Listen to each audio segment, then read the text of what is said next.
So the sway test is very simple. It's essentially where I can move forward or backward and my body will tell me the information. So if I ask the question, typically the body moves forward with a yes and then it moves backward with the no. So if I ask the question, a yes or no question, and I say, body, show me a yes. Okay, body, show me a no. So typically you go forward with a yes and no with a back.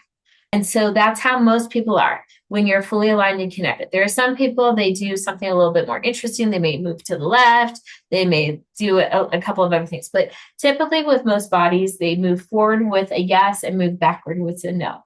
So then I do a litmus test. I'll say, I put my hand on my heart, my hand on my stomach. Body, show me a yes. Okay, body, show me a no.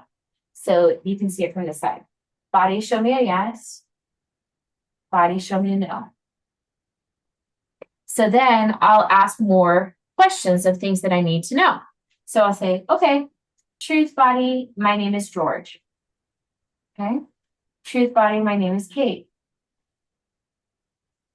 And so you can ask any form of question. So this is typically what I do is that I muscle test. So I'm trained in a lot of other modalities. This is the sway test. It's one of the easiest ways to start using your body as a pendulum so that you can receive answers. From doing the sway test, you can also do it like this. You say, body, show me a yes, body, show me a no. There's people who say, body, show me a yes, show me a no.